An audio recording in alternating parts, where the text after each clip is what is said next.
بسم اللہ الرحمن الرحیم۔ دشت تو دشت ہیں صحرا بھی نہ چھوڑے ہم نے، دشت تو دشت ہیں صحرا بھی نہ چھوڑے ہم نے، بحر ظلمات میں دوڑا دیے گھوڑے ہم نے۔ معزز سامعین و حاضرین، السلام علیکم ورحمۃ اللہ وبرکاتہ۔ آج کل ایک سوال جو سوشل میڈیا کے اوپر اور عام بھی لوگ بہت زیادہ پوچھ رہے ہیں وہ یہ ہے کہ ایک ڈرامہ جو ابھی ترکی نے بنایا ہے ارطغرل غازی، اور پاکستان کی سرکاری ٹی وی PTV کے اوپر دکھایا جا رہا ہے، تو اس کے بارے میں لوگ پوچھ رہے ہیں کہ اس ڈرامے کو دیکھنا شرعاً کیسا ہے اور اس کی شرعی حیثیت کیا ہے۔ تو اس ڈرامے کی طرف آنے سے پہلے میں آپ کو ارطغرل غازی کے بارے میں چند بنیادی باتیں آپ کے سامنے رکھنا چاہتا ہوں کہ یہ ارطغرل غازی کون تھے۔ اب یہ ارطغرل جو ہے یہ بیسیکلی ترکی زبان کا لفظ ہے۔ ترکی میں ار کے معنی کیا ہے اور ارطغرل کے معنی کیا ہیں؟ ار کے معنی ایک سپاہی کے ہیں، ار کے معنی ایک ہیرو کے ہیں، اور ار کے معنی ایک آدمی کے ہیں، اور ارطغرل کے معنی عقابی پرندے کے ہیں۔ تو گویا ارطغرل کے معنی عقابی شخص، عقابی سپاہی یا شکاری ہیرو کے طور پہ ہمارے سامنے آتے ہیں۔ اب یہ ارطغرل اوغوز ترک قبائل کی ایک شاخ ہے۔ اس کا ایک قبیلہ تھا قائی قبیلہ، اس کے سردار سلمان شاہ کے بیٹے ہیں، اور جو سلطنت عثمانیہ ہے اس کے جو پہلے بانی ہیں عثمان اول، ان کے آپ جو ہے والد تھے۔ آپ کی ولادت کا زمانہ 1191 کے اراؤنڈ جو مورخین وہ بتاتے ہیں، اور آپ کی جو وفات ہوئی ہے وہ 1281 کے اندر ہوئی ہے۔ آپ کا مدفن موجودہ جو ترکی ہے اس کو اس وقت اناطولیہ کہا جاتا تھا، تو اس کا ایک شہر ہے سوغوت، تو اس میں آپ کا مقبرہ بنایا گیا، اور آج بھی آپ کا مدفن جو ہے وہاں پہ موجود ہے۔ اب ارطغرل غازی جو ہے بیسیکلی ایک نہایتی بہادر قسم کے، نہایتی نڈر قسم کے، نہایتی بے خوف قسم کے، نہایتی دلیر قسم کے، اور نہایتی باروب قسم کے سلجوقی سلطنت کے سپاہی تھے۔ اس وقت کے جو سلطان تھے سلجوقی سلطنت کے، سلطان علاء الدین، وہ جو ہے ارطغرل غازی کے اوپر بہت زیادہ اعتماد کرتے تھے، اور آپ کی خدمات سے وہ اتنے متاثر ہوئے کہ انہوں نے سوغوت اور اس کے ارد گرد کے جتنے بھی علاقے تھے وہ بطور تحفہ، بطور جاگیر جو ہے ارطغرل غازی کو عطا فرما دیے۔ اب جب ان کو یہ ساری چیزیں مل گئیں تو ساتھ ساتھ ان کو سردار اعلیٰ کا عہدہ بھی عطا کر دیا گیا، اور سوغوت شہر کے ارد گرد جتنے بھی قبائل تھے ترک، وہ سارے کے سارے آپ کے ماتحت آ گئے، آپ کے انڈر آ گئے۔ اس کے علاوہ کتابوں سے یہ بات بھی معلوم ہوتی ہے کہ جو ارطغرل تھے یہ جو ہے عقیدتاً یہ اہل سنت و جماعت سے ان کا تعلق تھا، اور مسلکاً یہ جو ہے حنفی تھے، کٹر قسم کے یہ حنفی تھے۔ اسی طرح اسلام کی سربلندی کی خاطر اس خاندان کی بہت زیادہ خدمات ہیں۔ اس وقت ارطغرل اور جتنے بھی عثمانی بادشاہ تھے ان کے نام کے ساتھ جو ایک اضافہ کیا جاتا تھا وہ اضافہ غازی کے لقب کا تھا، کیونکہ انہوں نے اپنی ساری زندگیاں جہاد کے لیے وقف کر دی تھیں، اور اپنی ساری زندگی گھوڑے کی پیٹھ کے اوپر سوار ہو کے اسلام کا پرچم تھامے اسلام کے سر بلند کرنے کے لیے اپنی زندگیاں وقف کر دی تھیں۔ اب جب ارطغرل غازی کا آخری زمانہ آتا ہے، زندگی کی آپ آخری سانسیں لے رہے ہوتے ہیں، تو اس وقت جو سلجوقی سلطنت تھی، جو مسلمانوں کی ایک نہایتی سپر پاور قسم کی سلطنت تھی، وہ بھی اپنی آخری سانسیں لے رہی تھی، اپنی آخری ہچکیاں لے رہی تھیں۔ اور ستم ظریفی یہ ہوئی کہ منگول سلطنت جو اس وقت کی سپر پاور تھی، انہوں نے اناطولیہ یعنی موجودہ ترکی کے اوپر حملہ کر کے سارے ترکی کے اوپر قبضہ کر لیا۔ اب یہ بات ارطغرل غازی کے لیے نہایتی تشویش کا باعث بنی، اور ان کے دل میں ایک امنگ تھی، ایک آرزو تھی، ایک جذبہ تھا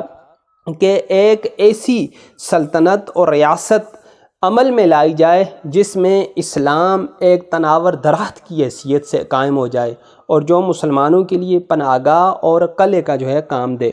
ان کا یہ خواب ان کے چھوٹے بیٹے غازی عثمان سلطان اول نے جو ہے وہ پورا کیا۔ اب یہ سلطنت عثمانیہ تقریباً 600 سال تک قائم رہی۔ یہ 1291 میں قائم ہوئی، اور 1924 میں جا کے اس سلطنت عثمانیہ کا خاتمہ ہوا۔ اب سلطنت عثمانیہ کے اور یہ جو جتنے بھی عثمانی بادشاہ آئے یا سردار آئے ان کے اسلام کے لیے بہت زیادہ کارآمد نمایاں ہیں، اور ترکوں نے جو ہے 600 سال تک اپنی تلواروں کی مدد سے امت مسلمہ کی حفاظت فرمائی ہے۔ انہوں نے اپنی خلافت کے دوران حرمین شریفین اور جو گنبد خضرہ ہے موجودہ، اس کی جدید تعمیرات کروائیں۔ مکہ شریف کے اندر پانی کا بہت زیادہ مسئلہ تھا، ایک نہر کھدوائی جس کے ذریعے پانی جو ہے مکے تک یہ لوگ لے کے آئے۔ اس کے علاوہ مکہ جو ہے ٹرین کا منصوبہ جو ہے انہوں نے دیا، اور روضہ رسول کے گرد سیسہ پلائی دیوار کی تعمیر جیسے عظیم اور کارآمد نمایاں انہوں نے سر انجام دیے۔ اب ہم ذرا ڈرامے کی طرف آتے ہیں کہ اس ڈرامے میں کیا دکھایا گیا ہے کہ لبرل میڈیا کی چیخیں جو ہیں وہ آسمان کی بلندیوں کو چھو رہی ہیں۔ سب سے پہلے اس ڈرامے میں یہ دکھایا گیا ہے کہ انصاف کے قیام کے حصول کے لیے انسان کو اپنی جد و جہد کو جاری رکھنا چاہیے۔ دوسرے نمبر کے میں اس ڈرامے میں یہ بات دکھائی گئی ہے کہ بے گناہوں کی حفاظت کرنی چاہیے، خواہ ان کا تعلق کسی بھی مذہب سے ہو۔ اس ڈرامے میں یہ دکھایا گیا ہے کہ خدا پر ہمیشہ بھروسہ رکھنا چاہیے، اور کسی صورت بھی ایک بندہ مومن کو ہمت نہیں ہارنی چاہیے۔ اس ڈرامے کا ایک مشہور قول یہ ہے کہ فتح ہماری نہیں، فتح تو اللہ رب العزت کی ہے۔ اس ڈرامے میں یہ بتایا گیا ہے کہ اسلام معاف کرنے کو اور معافی دینے کو بہت زیادہ پسند کرتا ہے، اور اس بات کے اوپر بہت زیادہ زور دیتا ہے، اور قیدیوں اور ماتحتوں کے ساتھ انتقامی کارروائیاں کرنے سے اسلام منع کرتا ہے۔ اس ڈرامے میں یہ بات دکھائی گئی ہے کہ اسلام مردوں کو عورتوں کے ساتھ مشورہ دینے کی ترغیب دیتا ہے، اور عورتوں کو معاشرے میں ان کا جائز مقام دلاتا ہے۔ اس ڈرامے کے ذریعے اسلامی اقدار کو اجاگر کرنے کی کوشش کی گئی ہے، اسلامی ثقافت کو، اسلامی کلچر کو، اور مسلمانوں کی جو پرانی تہذیب تھی اس کو زندہ کرنے کی اور اس کو پروموٹ کرنے کی کوشش کی گئی ہے۔ اس ڈرامے میں یہ دکھایا گیا ہے کہ ترکوں کے سامنے جب بھی پیارے آقا حضرت محمد مصطفیٰ صلی اللہ علیہ وآلہ وسلم کا نامی اسم گرامی آتا ہے تو وہ اپنا ہاتھ اپنے سینے کے اوپر رکھتے ہیں اور اپنے سروں کو جھکا لیتے ہیں، اور بارگاہ رسالت میں آپ صلی اللہ علیہ وآلہ وسلم میں ہدیہ درود و سلام پیش کرتے ہیں۔ اس ڈرامے میں خواتین کو اسلامی لباس میں دکھایا گیا، یعنی ان کو عبایا وغیرہ اور اس طرح سر کے اوپر دوپٹہ وغیرہ پہنے ہوئے دکھایا گیا، اور جو مرد حضرات ہیں ان کو باشرہ دکھایا گیا اور جبہ اور دستار میں دکھایا گیا ہے۔ اس ڈرامے میں نوجوانوں میں جذبہ جہاد کو ابھارنے کی کوشش کی گئی ہے، اور ان کو یہ بتایا گیا ہے کہ کس طرح چند نوجوانوں کا ایک گروہ تھا جنہوں نے اس وقت کی سپر پاور منگولوں کو اور اس وقت کی ایک نہایت ہی مکار قسم کی ریاست بارنطینی جو سلطنت اس وقت تھی، ان کے درمیان میں ایک عظیم سلطنت اور ایک عظیم اسلامی سلطنت عثمانیہ کا جو اس وقت انہوں نے اس کو قائم کیا تھا، کس طرح آنے والے 600 سال تک اس سلطنت عثمانیہ نے مسلمانوں کے لیے کارآمد نمایاں سر انجام دیے ہیں۔ اس ڈرامے میں شیخ محی الدین ابن عربی کو دکھایا گیا جو ایک بہت بڑے اللہ کے ولی تھے اور ایک بہت بڑے صوفی تھے، اور سب سے پہلے نظریہ وحدت الوجود کے بہت بڑے داعی بھی تھے۔ اس ڈرامے میں یہ بات بتائی گئی ہے کہ غازی ارطغرل کی کامیابیوں کے پیچھے شیخ محی الدین ابن عربی کی اور ان کی ماں کی کتنی زیادہ دعائیں شامل ہیں۔ اس ڈرامے میں یہ بھی دکھایا گیا ہے کہ حسن اخلاق ایک بہت بڑی دولت ہے اور تبلیغ کا ایک مؤثر ہتھیار بھی ہے، کہ مسلمانوں کے حسن اخلاق سے متاثر ہو کے، چھوٹے لیول کے لوگوں نے نہیں، وہ کافر جو گورنر قسم کے عہدوں کے اوپر فائز تھے، وہ مسلمانوں کے حسن اخلاق سے متاثر ہو کے مسلمان ہوئے۔ کیوں؟ ارادے جن کے پختہ ہوں، نظر جن کی خدا پر ہو، تلاطم خیز موجوں سے وہ گھبرایا نہیں کرتے۔ لیکن یہاں پہ ایک بات جو ہماری سمجھ سے بالاتر ہے کہ لبرل میڈیا اس ڈرامے کے اتنے خلاف کیوں ہے؟ حالانکہ پچھلے دنوں آپ کو پتہ ہے کہ اے روائی کے اوپر ایک ڈرامہ لگا تھا جس کا نام تھا میرے پاس تم ہو، جس کی لاسٹ ایپیسوڈ کو دیکھنے کے لیے پاکستانی عوام نے کروڑوں روپے کی ٹکٹیں خریدیں، اور سینما گھر کے اندر جا کے تاریخ میں پہلی مرتبہ اس ڈرامے کو دیکھا گیا سینما گھروں میں، اور اتنی زیادہ ٹکٹیں فروخت ہوئیں تو اس وقت کسی نے کوئی بھی اعتراض نہیں کیا۔ کسی نے فتویٰ نہیں پوچھا کہ ڈرامہ دیکھنا چاہیے یا نہیں دیکھنا چاہیے، سب نے ڈرامہ دیکھا، سب نے اس کی لاسٹ ایپیسوڈ دیکھی، لیکن اب فتوے بھی پوچھے جا رہے ہیں، اب لبرل میڈیا کی چیخیں اور دعائیاں، ان کا آسمانوں تک جانا وہ بھی سنائی دے رہا ہے، اور اب ایک ایسا ڈرامہ آج کل ہمارے قومی چینل پی ٹی وی کے اوپر دکھایا جا رہا ہے جس میں اسلامی اقدار کو اجاگر کرنے کی کوشش کی گئی ہے۔ تو امریکہ سے لے کے انڈیا تک اور انڈیا سے لے کے اسرائیل تک لوگوں کے پیٹ میں مروڑ اٹھ رہے ہیں۔ آخر اس کی وجہ کیا ہے؟ ہمیں یہ بات سوچنی ہوگی۔ یہ تو ڈرامے کے متعلق جو چیزیں تھیں وہ میں نے آپ کے سامنے پیش کی۔ اب ہم تصویر کا دوسرا رخ دیکھتے ہیں کہ شرعی نقطہ نظر سے اس ڈرامے کو دیکھنا کیسا ہے،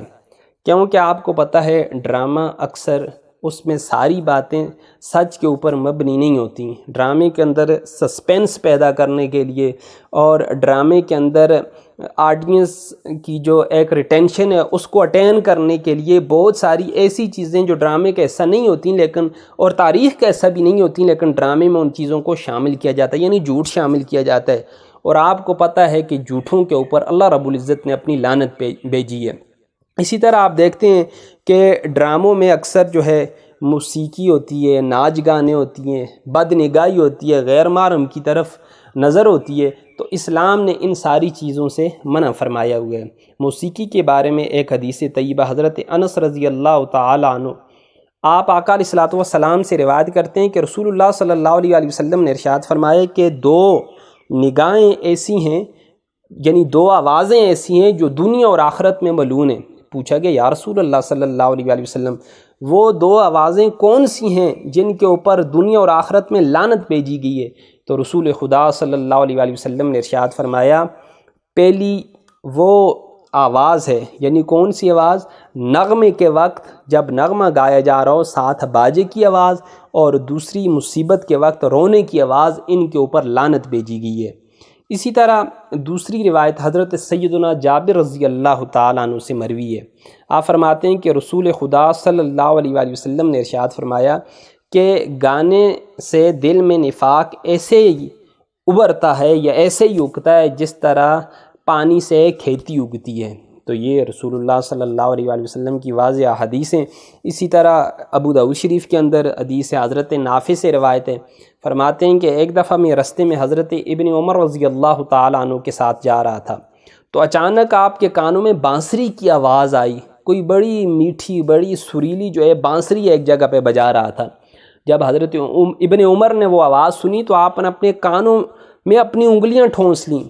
اور آپ نے کیا کیا،